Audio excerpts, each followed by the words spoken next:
Welcome to the meaning of money here. I've got a good friend and guest, serial entrepreneur, ultra runner, and soon to be father, Charles Cormier. Welcome. Thanks, Steph. Glad to be on. This will be fun.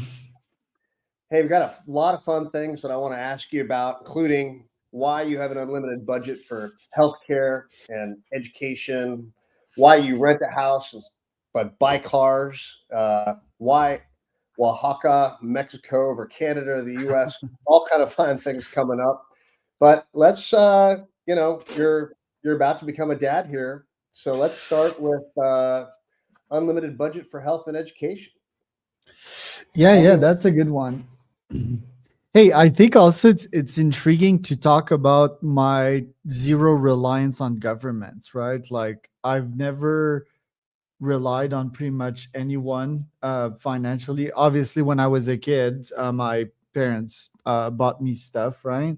Um, but I've always been like radically independent, and I've always been about liberty, right? And not having someone tell me what to do, Yeah. and to be a plus for like my community, and to be a giver, right? Like a builder, not a taker. And if you ask like any AI, most humans on this planet Earth are takers, right? From a tax perspective, right? They take more than they give, they consume more than they build.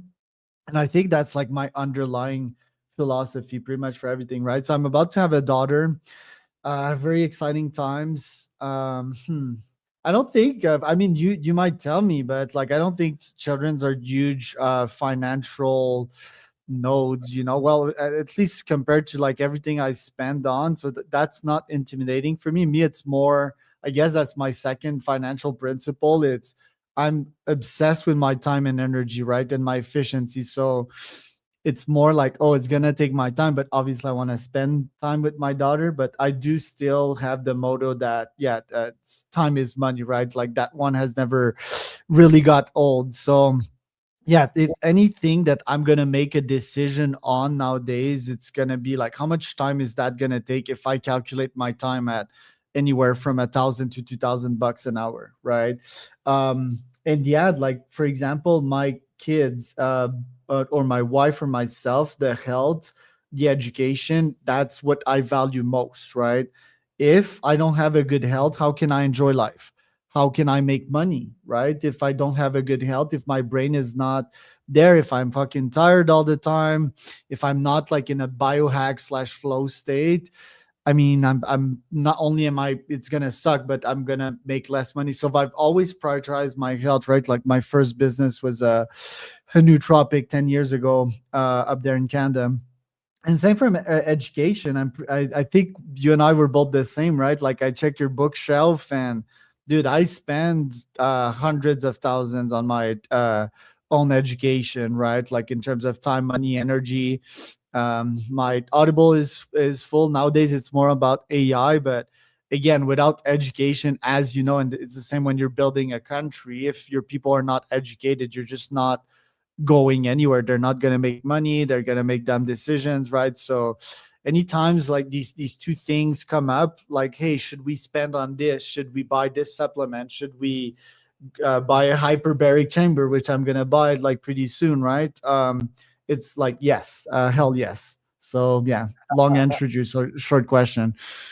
Yeah, the cost, people sometimes read about the cost of children, but it's really, I think, the cost of your time to free you up so you have time to give your children. Because I think more than money, anybody can give money to kids, but the biggest gift I think you can give your future daughter and all kids is your time and your attention. And you're magnifying the impact of that. If you've made that investment in your own education, you'll have that much more to offer them. And so I think it's super valuable. How has, when we're all starting out, we didn't have a lot of money. As we've had our successes, we have access to more resources and money now. What are some ways that you can use money now that you didn't before? Whether it's just more education or luxuries or buying your time. Like what are the things about money that you most celebrate in terms of what it is actually bringing to your life today?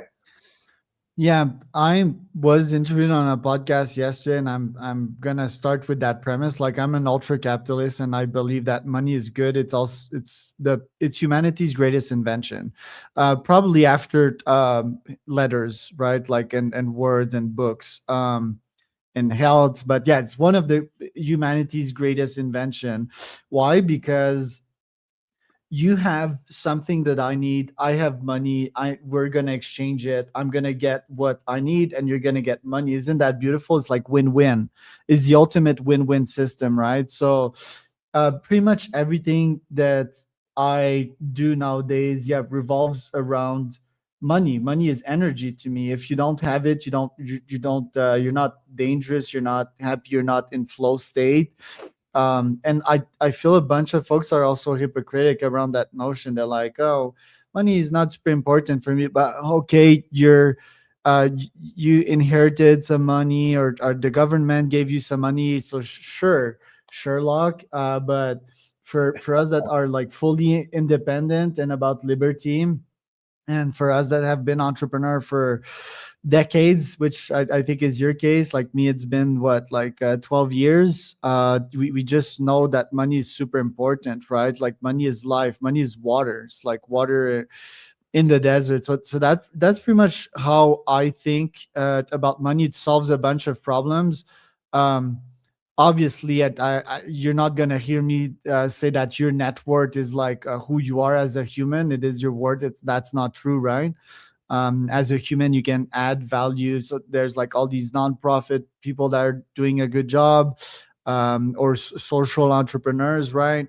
um, but yeah, money is of capital importance, right? And I think we've seen it also play throughout history in various countries, how communist has gone down the drain and has been so toxic to so many populations. It's like, it's stupid, right? It's like people not using AI.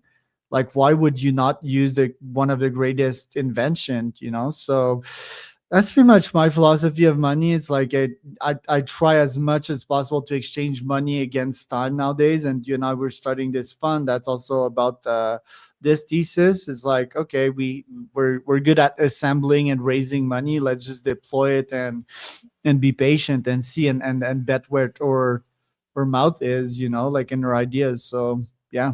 What is your philosophy on money? I guess it's probably better than mine.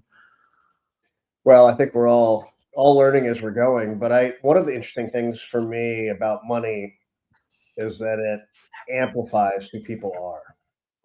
So, if somebody's a jerk and they make a bunch of money, then that tends to amplify who they are, and they just become a bigger jerk.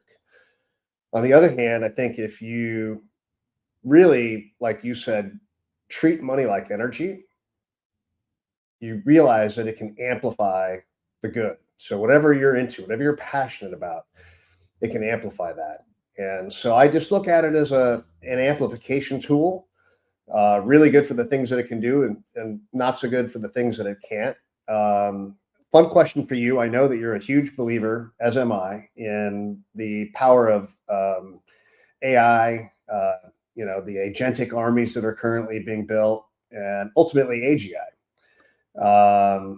But and so in that sense, we're very focused on what can we outsource, either to technology or through the use of money. But what do you in your life refuse to outsource, no matter how successful you are? What are you going to keep Well, you doing? guess a part of my thinking, right? Like, I asked this question to AI yesterday, right? Like, is it possible to outsource some part of your brain to AI while keeping some other parts to you? And I will never fully outsource my thinking. I still use GPT and ask it questions to get another opinion. I prompted it very right as well to be contrarian and always challenge me, because ChatGPT is so psychophantic, always tells you that you're right. Um, hmm, my thinking, it's a good question, right? Because I'm a techno utopian, and I pretty much would outsource almost like everything to it till we reach a stage until we can neuralink ourselves. I still think that the human has a creativity mode, like especially us one percenters. We tend to connect dots out of nowhere, right? Like nowadays, me being on both sides of one helping founders and two helping VCs raise capital, I can connect both and I connect the dots and I create like referrals between one another, and obviously I take cuts sometimes. And I don't think an AI could still do that. That comes from my brain is like, oh, because he said this and I had this idea. And ultimately that's also partnerships. I'm strong on partnerships this year, and partnerships are complex stuff that only mavericks can happen. As a banker, an ex-banker, stuff like like multi-billion dollar deals, these are complex, and I don't think an AI can certainly do that. And in the age of AI, obviously, humans will still stay. There'll be laws, and I don't think you can outsource your full personality, your complexity, or charisma. Yeah. I think you're getting to know me. I'm a pretty complex human being. I have like many facets, many colors, right? Like just like most interesting people, I would say. And yeah, that cannot be outsourced. An AI can try to reproduce me, but it would do a very poor job. It's just like Palmer Luckey or Elon, right? Like who can beat them? They're complex, they're interesting beings, and they're just hard to copy paste.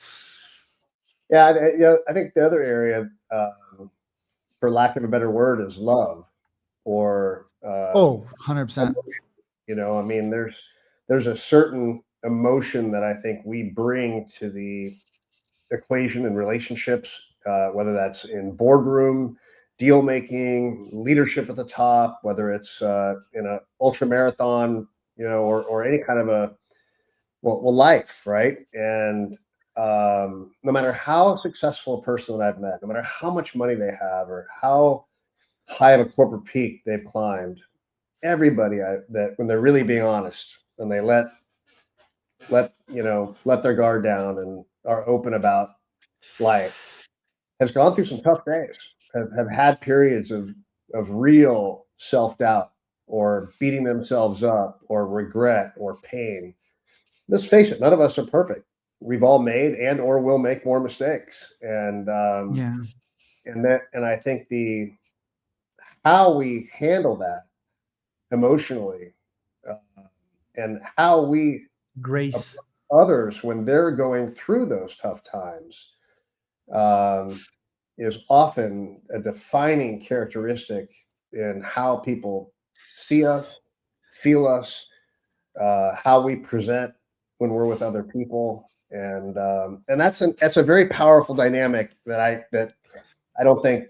I mean, again, I'm a huge fan of what AI and automation can do, but that would be an area for me, anyways, that I don't think that money solves, and I don't think that AI solves. A Right. lot of things that it does, but maybe not one of them. Yeah. Yeah, I had that insight multiple times. My psychedelic retreats, right? Like in the end, if you remove all the onion layers of a human, all you get under it is love.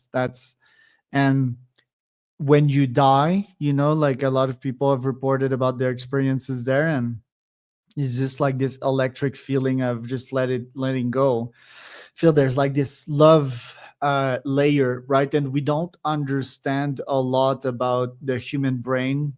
There's still a lot to discover about this physical reality, right? And I'm actually more excited about the discoveries we're gonna make in that era, possibly with AI, right? Than AI or AGI itself. Here's another one that AGI or AI could not possibly reproduce. Talking about Elon and Palmer Luckey is like taking risks, right? Taking these crazy fucking risks that most people would be like, what is he doing? But to you, it feels sort of natural. Of course, sometimes you're scared, right? Like you and I were starting this fund. Starting a fund doesn't make sense to a lot of people, especially going swinging out the gates 40 mil a year, for example. And obviously that's just the start. I'm pretty sure you and I will raise billions and start multiple funds, but it's like taking risk, having balls, like it's for an AGI, it's tough to reproduce that. what is having balls, what is I mean, the AGI would take educated risk, would have like a risk formula, but there's still that human magic there, that, oh, now is the time, now we need to go, you know. So speaking of money, and also you mentioned the fund, venture capital. When I think of the different types of investing, and let me just again state for the everybody watching that this is educational only, and I'm not allowed to give any. I don't give any formal investment advice. Anywhere other than just one-on-one. But when you think about investing, there's different strategies, right? One of the lesser, I think, more dangerous strategies is when you bet a dollar hoping to make pennies.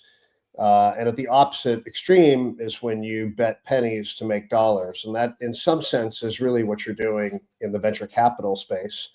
The venture capital space has grown dramatically in the last 20 years. There's now huge funds, and there's still a lot of smaller funds. What inspired you? I mean, you woke up one day. I remember Rich gave me a call. We had a conversation about it. But what inspired you to launch Mach 10? What is that about for you, and why now? Hey, can we also celebrate the fact that, like, I decided to reach out of the blue, like out of nothing? That's that human magic I'm talking about right there, you know? Like, I did what, like 3,000 podcasts, found interviews in the last couple of years, and that's that human magic I'm talking about. It's like insight, balls to take action, balls to reach out to staff. That, I mean, I have this gut feeling, right? Like this, that you were the right person for this. So that's a human magic. Then the thesis is pretty simple, and I like simplicity. It's also proven, right? Like, as you know, I have a couple of friends that are doing exactly the same thing.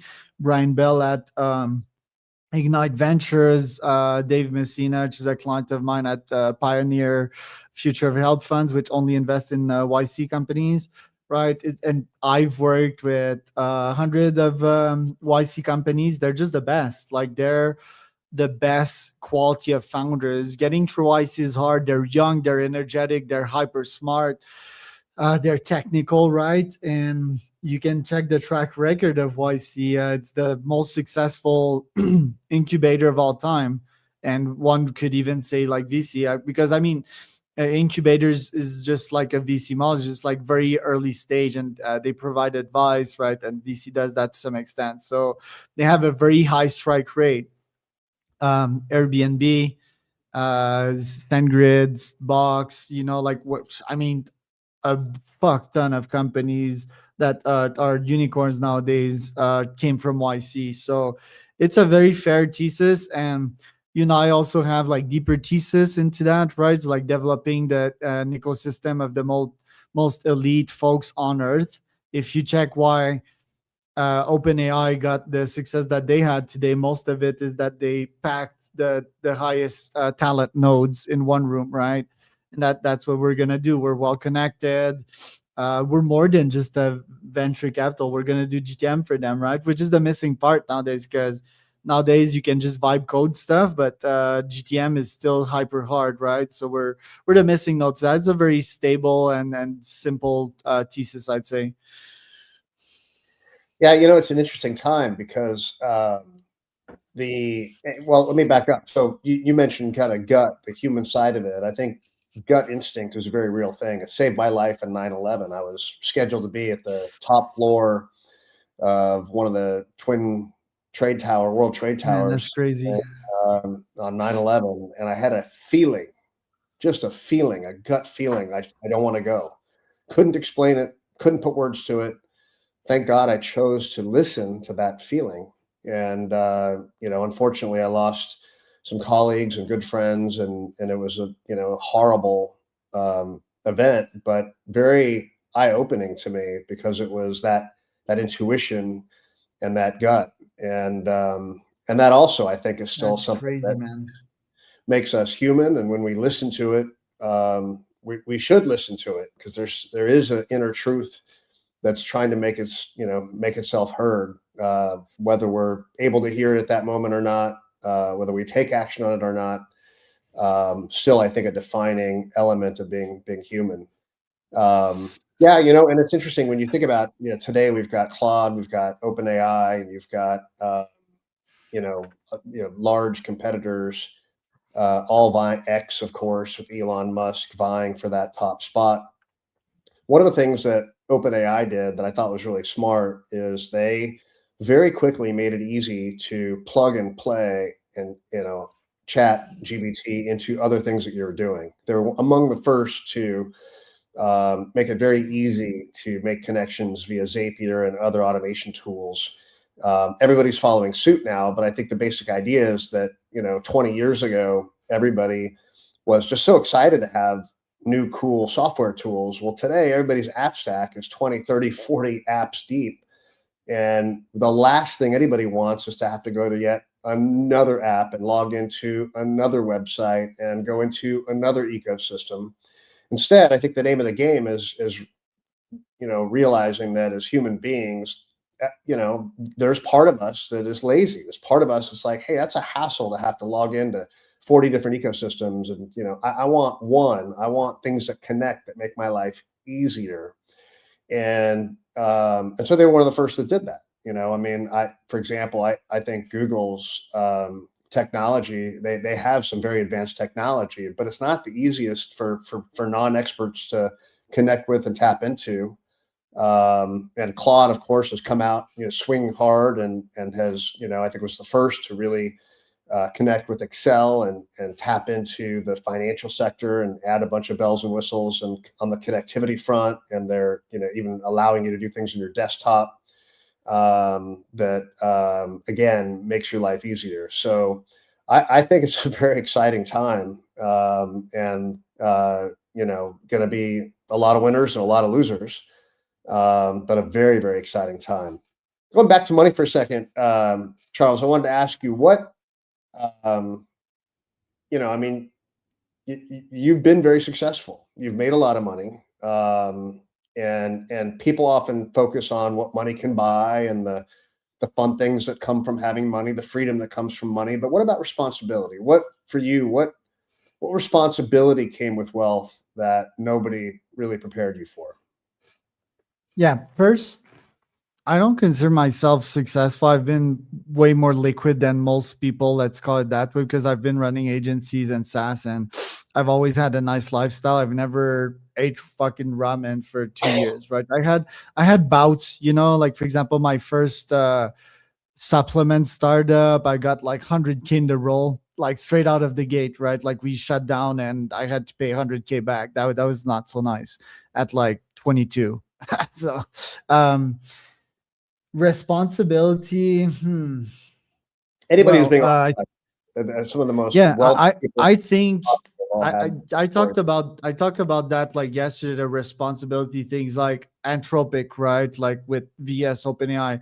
If I want to, yeah, become a billionaire, if not trillionaire is my goal, right? Like, but billionaire, 100%, like no doubts, and billionaire adjusted to these times, right? If money is still a thing, that is. So if it's not money, it'll be power, or some kind of thing like that. Um, and yeah, when you're building stuff that has great impact on humanity, by the way, like my audience is like founders and CEOs. I don't want to build stuff for everyone under the sun, right? But for that ICP, I'll still have like a huge impact. So that means that I need to double think pretty much everything that I do, and I need to have people to tell me when I'm wrong. And I have my AIs prompted to do that. I have a bunch of smart people like you around me that I can just push things on, and you can give me your real opinion, right? So that's a sense of responsibility. If you mean like personal responsibility, I've always been like a father type of figure to everyone in my life since I was like probably 20, right? Like I just took my shit together and I became a man when I traveled probably to Hong Kong as an exchange student, and I was all by myself in a culture shock, and I could die or survive, right? And obviously I survived. So I've always been that responsible guy. 23 years old, I was traveling the world with my wife and an assistant that was filming content, and I had what, like 300 500 employees under me. I had gigantic payrolls. So I've always delivered. Sometimes I was late on payroll, sure, but I've always paid people. I've always been putting my values up front as well. Honesty, obviously, that has grown, right? Because when you start, it's like money at all costs. But yeah, responsibility, I don't feel it nowadays. Just like you, like if I ask responsibilities, like, yeah, dude, I've been doing this for 30, 40 years now. It's like background noise. So when you think of uh, investing in AI and agentic business driven businesses, what are some ethics or lines that you don't want to cross that are important for you? Oh, yeah, that's a good question. I mean, I would not do harm unto others ever. Like, yeah, right now with Trump in Iran, it's like I always despised the Ayatollah guy, and all of that. So I'm like, okay, yeah, maybe, but generally speaking, for example, I'm maybe I shared that with you, but I want to have my country probably in 15, 20 years. I'm gonna send you the link, but we are, I mean, from now it may be naive, but I'm only going to build like defense technologies. I don't want to be able to attack others, right? Because power corrupts. um and yeah, so I don't want to harm others, which is very hard in practice, right?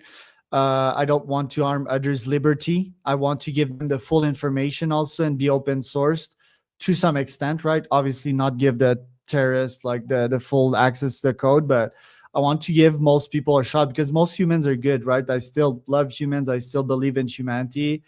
So I guess that's the line I wouldn't cross and like impact others' liberty, which is really hard in practice. It's a tough question. I think it's so important because I like that term you said, ultra capitalist, and I'm going to get back to that the term ultra, but I do think there's a responsibility as a capitalist. I think it's incredibly important. And when I look at either large companies or corporate organizations that were, kind of lose their direction on that, and they lose their ethics, and they lose their integrity, they lose their edge. That's when you see a lot of bad things happen.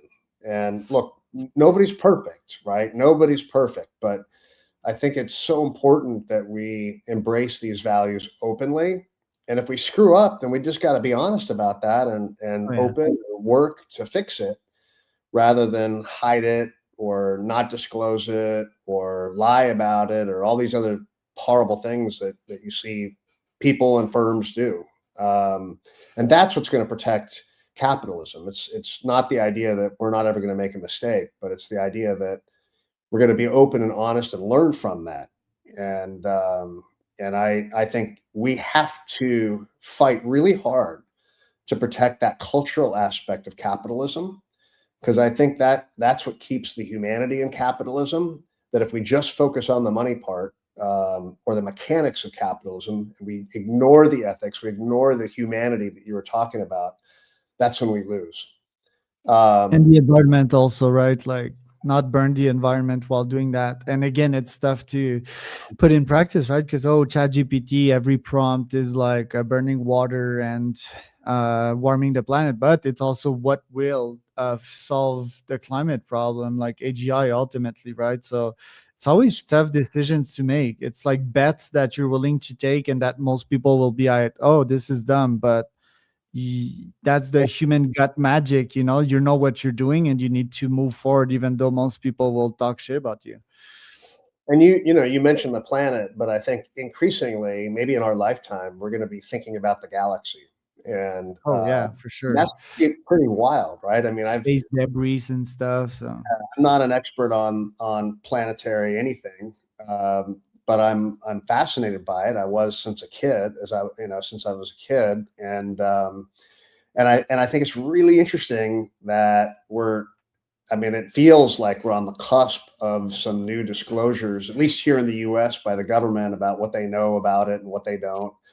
And just even mathematically, the odds are really high that we're not the only living beings, right? So I think that the idea of how we treat each other will need to extend beyond Earth. Clearly needs to apply to Earth. We haven't figured that out yet. But these are fascinating times. I mean, our The scale with which we're thinking is just rapidly exponentially growing. And you've got Elon, of course, who's like, hey, in our lifetime, I'm going to take people to not just the moon but Mars. And so I think that the what's happening in space is going to also really kind of cause people's mental horizons to just really expand in a big way. But taking it back to Earth for a second, you recently participated in a pretty crazy and cold uh, ultra competition of sorts. Tell us a little bit about that. Why were you crazy enough to sign up for that? Um, Yeah, and it's what? preparation for the real craziness, just like the death race, right? So even last weekend, I completed another challenge, which is to essentially walk 1 kilometer, 1 mile uphill with cinder blocks on my feet. So that was interesting. And yeah, it's just like the mental fortitude aspect of it, right? Like all the downloads that I get in that period, me, it's always energy efficiency, right? Energy efficiency obsession. So how can I drive the most growth and progress into me into the shortest time frame? And even if that's 24 hours, might seem like a lot. Well, to get all these insights, it's not. It's very efficient, right? So that was teamwork, that was temperature management, that was preparation, lots of gear prep, right? Like 60 pieces of gears. And yeah, the logistics part as well is quite interesting, right? To get in the middle of nowhere in Vermont. So yeah, So I've those done. of us who are not ultra runners or doing stuff like that, what would be like one takeaway that non-technical? I'm sure you learned a lot just from doing it about different things, how to do it better and all that. But from a just at a human level, what would be kind of one big takeaway that you came away with on the other side of that? Yeah, survivability. Survivability is important because you can take a lot of these lessons and turn it into startups, because startups are living, surviving things. Mm, And you also have the confidence into you that the world could end and you could still survive, and you're still a good team player, right? Like mood is super important in a team. You can be the fucking party pooper, or you can be a cheerleader, right? And cheerleading is so underappreciated. It's probably the number one skill to have as a founder, because energy is everything. Again, it's all an energy equation. And every time you show up with like your shitty attitude, you just put everyone down, and we can't afford that. Like the energy is so finite in the startup world, right? So just like being a good human being around other great human beings, and don't think you need to step up to be the grand leader, right? Like when you're with other elite motherfuckers, you share the leadership. Oh, okay, I'm good at sales, you're good at finance and compliance, for example, right? Oh, I'll take the fundraising. Everyone's a leader in these types of teams, so that's a good takeaway. love that, Charles. Thanks for joining us today. Look forward to Pleasure, having dude. you on again. And here's to the meaning of money, Charles Cormier.